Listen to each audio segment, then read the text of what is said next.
Bienvenue dans Dimension Manga. Et aujourd'hui, on attaque un nouveau thème, la dimension. Contrairement au trou noir qui t'explique et te documente sur l'œuvre, la dimension te donne envie de poursuivre cette œuvre. Ne me remercie pas, c'est normal. En raison de soucis techniques et de notre main d'œuvre très peu disponible, cet épisode se fera sans cosplay. Nous remercions à l'avance notre clientèle de bien vouloir nous excuser. Attention les filles, aujourd'hui ça va être The Dimension, avec le subliminal et fantastique Z-Man. Ouais, ça va chier. Pour commencer, Z-Man est très peu connu du grand public. Pourquoi? Et ma première raison, parce que c'est un seinen. Bon, je t'apprends pas ce que c'est un seinen quand même, sinon je sais pas ce que tu fous là mec. Ensuite c'est dark, les dessins sont hyper réalistes et sombres. Si on fait un sondage pour savoir combien de personnes connaissent Z-Man, t'en as au moins 9 sur 10 qui connaîtront pas. Je te jure, Z-Man est très oublié du grand public. Pourtant c'est dommage. C'est dommage. Je connais Z-Man, c'est un petit peu vieux mais c'est vachement bien. Ah non, moi désolé, moi je lis One Piece, le meilleur manga du monde. Oui. Z-Man, c'est trop cool. Tu connais? Non. La première chose qui te choque dans Z-Man, c'est les dessins. Ouais, ils sont magnifiques. Je pensais que Berserk trônait en haut, l'échelon au niveau des dessins, mais Z-Man est sans aucun doute son petit frère, tellement c'est beau. Regarde ça, putain!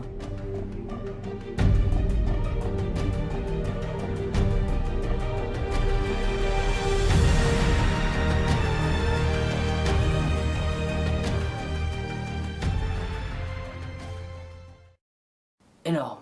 Z-Man a été inventé par Masakazu Katsura, lui-même est un grand ami d'Akira Toriyama, le célèbre mangaka de la galaxie qu'est Dragon Ball. Et une rumeur circule qu'ils ont même appris à dessiner ensemble. Après tu te demandes pourquoi ils dessinent aussi bien? En 2009, après la sortie de la magnifique bouse de Dragon Ball Evolution, pour rattraper le coup, il décide de publier un manga du nom de J.A. Il s'agira d'une histoire de science-fiction avec de l'action et un justicier extraterrestre. Mais il est toujours pas édité en France. Bande de crevards. Il a été prépublié entre octobre 2002 et juillet 2014 dans le magazine Young Jump de l'éditeur Shueisha. Enfin je sais pas comment vous dites ça. Bref, puis a été compilé en une série de 20 tomes entre octobre 2002 et juillet 2014. La version française est publiée par Tonka. Une adaptation en série télévisée d'animation de 13 épisodes, produite par le studio TMS Entertainment, a été diffusée entre avril et juin 2012 sur la chaîne Yomiuri. Putain, vous avez de ces noms japonais? En France, la série est éditée par Black Box. Mais bon, l'anime c'est du caca par rapport au manga. Première chose à savoir dans Z-Man, c'est que c'est compliqué et hyper détaillé. Donc si tu lis comme un Teletubbies la fleur au fusil, t'y comprendras rien. Tu trouvais que Death Note était compliqué à lire? J'ai une notice de cuisson par rapport à Z-Man. Il te faudra plonger dans l'œuvre tout entière pour savourer chaque page du récit qui est fantastique. Bien, commençons. Au commencement, nous découvrons Jin. Oh, pas plus haut que le verre, garçon. Arrête, on a dit qu'on était sérieux là, on fait une vidéo sérieux là, Z-Man c'est sérieux. Donc on arrête les blagues. Stop.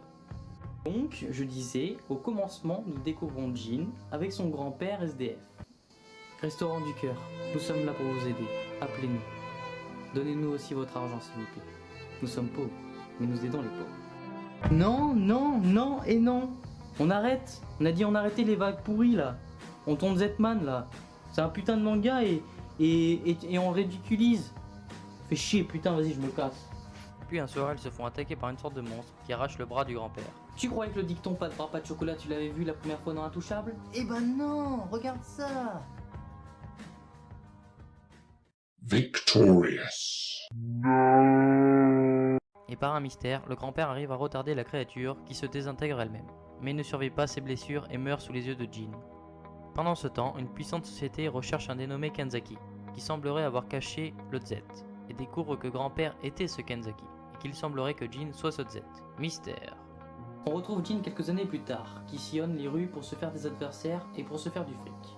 Pendant ce temps, nous découvrons l'autre protagoniste de l'histoire, Koga Amagi, fils du président d'Amagi Corporation, qui gouverne le monde. Koga est en quête de devenir un super-héros et veut faire régner sa justice. Parlons de ces deux-là. Ils sont les faces d'une même pièce, le yin et le yang. D'un côté, nous avons Jin, une personne dure, forte et qui s'en fout de la justice, mais va quand même aider les gens. De l'autre, nous avons Koga, une personne qui veut faire régner sa justice en arrêtant les criminels et en se prenant pour un héros. Dès qu'ils se rencontrent, ils savent que leur destin sera lié, d'une manière ou d'une autre. Jin et Koga se rencontrent pour la première fois lors de l'affaire d'un pyromane. Koga, avec son équipement de gadget, s'y rend pour arrêter le criminel, tandis que Jin y va pour une mystérieuse raison. Koga se rend compte de son impuissance quand Jin parvient à sauver 3 enfants et leur mère des flammes. Jin, après les avoir sauvés, retrouve le pyromane, mais en réalité il s'agit d'un monstre de feu. Alors qu'il est sur le point de mourir, Jin se transforme en humanoïde avec des pouvoirs. S'agit-il du Z? Dans sa nouvelle forme, Jin parvient à vaincre la créature, mais s'écroulera peu de temps après. Il sera sauvé de justesse par Konoha, la petite sœur de Koga. Comme on dit, le hasard fait bien les choses. Konoha met son grand-père au courant de l'existence du Z, en faisant référence à la marque en forme d'anneau sur la main de Jin. Et oui, le grand-père était la personne qui recherchait Jin étant enfant, et Konoha est la sœur cachée de Sakura dans Naruto. Regarde, ils ont la même gueule. Enfin presque, à part les couleurs de cheveux, hein. Mais niveau personnalité, ils sont pareils. Bon, je t'en raconte pas plus, ce sera à toi de découvrir la suite. Un point qui est particulièrement intéressant dans le manga, c'est l'évolution de la justice pour Koga. C'est vrai, qu'est-ce que la justice? Y a-t-il des gens sauvés plus que d'autres? Entre sauver 3 et 10 personnes, que faut-il choisir? Faut-il couper les liens avec ses proches pour devenir un vrai super-héros? L'auteur nous met en doute sans arrêt, et arrive particulièrement bien à retranscrire ces questions dans son œuvre. Et ce final, putain, énorme. Zetman a été pour moi une découverte, un trésor enfoui dans un océan de manga, qui te ferait passer les œuvres populaires comme Naruto, One Piece ou Fairy Tail comme des plaisantes. Bref, il faut le lire. Tout de suite, maintenant. À la prochaine les Troducs, et bonne lecture.